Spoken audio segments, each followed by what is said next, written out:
Bene, di cosa parla Gaia, il nuovo brano disponibile sul mio canale YouTube per l'ascolto?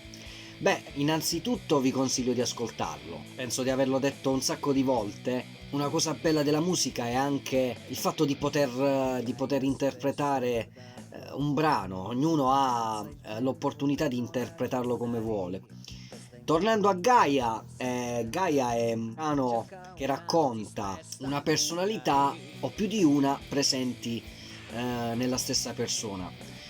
Cosa intendo? Contraddizioni, paura, ma nello stesso tempo tanta voglia di farsi accettare e quindi di piacere a tutti i costi e quindi di controllare in un certo senso le persone con cui ha a che fare. Un gioco vivo ed eccitante fino a quando l'altra persona ha ancora delle energie da dare. Gaia è una donna bisognosa di emozioni forti ma di breve durata, bisognosa di considerazione, ma dal momento che si sente troppo coinvolta scappa e si concentra su altro. Infatti nel brano, soprattutto all'inizio, canto Gaia spesso tarda a tornare, ammazza il tempo per non ragionare e ha paura di fare i conti con se stessa. Testa in valigia ma non sa dove andare, sogna di andare a vivere da qualche altra parte del mondo,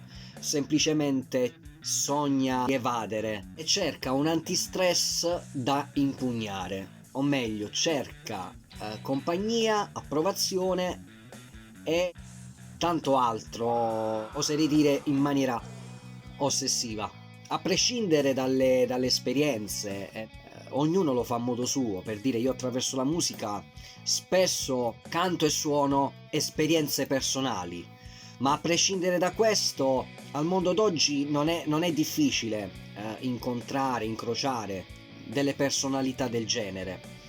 Gaia è una personalità particolare perché fa di tutto per coinvolgere l'altro e per convincerlo di essere una persona intelligente, interessante, profonda, ma che in realtà nasconde a livello spirituale zavorre.